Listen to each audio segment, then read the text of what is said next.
देखें आप सल्लल्लाहु अलैहि वसल्लम का फरमान है, सल्लु कमा रअयतमूनी उसल्ली, नमाज इस तरह पढ़ना जिस तरह तुमने मुझे नमाज पढ़ते हुए देखा है। ये फरमान किसको है? सहाबा को। इसके सबसे पहले मुखातब सहाबा किराम थे। तो सहाबा किराम ने हुजूर सल्लल्लाहु अलैहि वसल्लम को नमाज पढ़ते हुए देखा। एक सहाबी भी आप सही सनद के साथ उससे साबित कर दे कि जो रफ़ा दैन तुम करते हो, वो ये बात कह दे कि आप सल्लल्लाहु अलैहि वसल्लम ने एक रकात भी रफ़ा दैन की, कभी पूरी ज़िंदगी इस रफ़ा दैन के बगैर आपने एक रकात भी नहीं पढ़ी, तो फिर हम आज से रफ़ा दैन शुरू कर देंगे। ज़ख़ीरा अहादीस के अंदर इसका एक भी हवाला नहीं मिलता। कुरान उठाने से बात नहीं बनती, कुरान उठाने से बात नहीं बनती। हमने आपसे कुरान नहीं उठवाया, हमने आपसे दलील मांगी है। इससे पहले ये लोग दलील पेश किया करते थे। हम इन्हें कहते कि भाई अपने रफ़ुल दैन की मेज़गी पर दलील पेश करो, कहते बुखारी शरीफ में, मुस्लिम में। हम कहते वो तो आया, वो मैं तस्लीम करता हूँ कि आप सल्लम रफ़ा दैन की है, इख्तिलाफ इस बात में नहीं, हमेशा किया।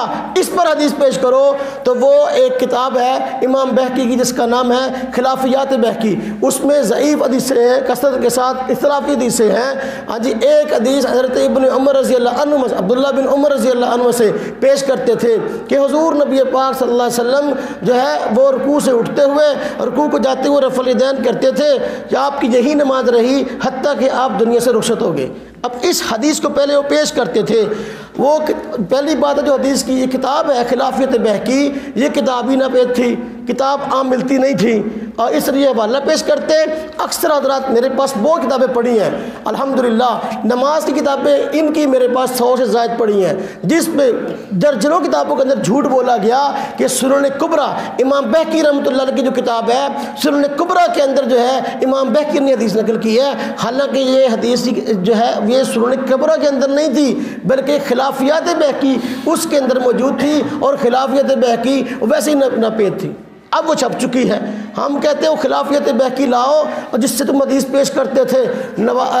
अपना जो हजरात इन हजरात के बड़े हैं शेखुल कुल फिलकुल नज़ीर हुसैन देलवी साहब, उनके फतावा नज़ीरिया मौजूद है। फतावा नज़ीरिया के अंदर बाकायदा कहा गया ये हदीस है हज़रत इब्न उमर रज़ी अल्लाह अन्हुमा से, उनसे देख कर और कई हजरात ने नकल की, कहा कि ये इसकी सनद जय्यद है, ये हदीस बड़ी आला है, लिहाजा ये दलील बनती है कि आप सल्लल्लाहु अलैहि वसल्लम ने हमेशा रफ़ा दैन किया है। जब हमने उनको हदीस की सनद दिखाई कि इसके अंदर तो कज़ाब रावी हैं, लिहाजा हमें खुद कहते हो कि भाई तुम ज़ईफ़ हदीसें पेश करते हो, जबकि अपनी बारी आती है तो उन हदीस को गले लगा लेते हो जिनके कज़ाब रावी हैं।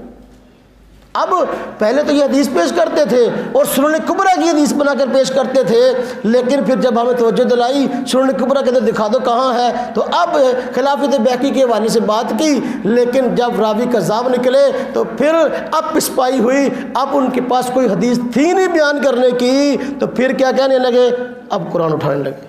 हम कुरान उठाते हैं, हुज़ूर नबी पाक सल्लल्लाहु अलैहि वसल्लम ने एक रकात भी रफ़ा दैन के बगैर नहीं पढ़ी।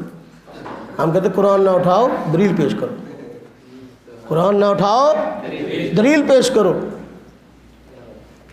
बात समझ में आई? तुम्हें कुरान उठवाने की ज़रूरत क्यों पेश आई है? क्या यह मसला इस्लामियत का है? अंग्रेज़ के हिंदुस्तान आने से पहले हमारे पाको हिंद के अंदर यह मसला इस नौइयत के अंदर कभी बयान ना हुआ था, बल्कि झगड़ा हमारी मस्जिदों के अंदर करने वाले वो लोग थे। इसलिए फिर हमें ज़रूरत पड़ी कि हम इस मसले को बयान करें।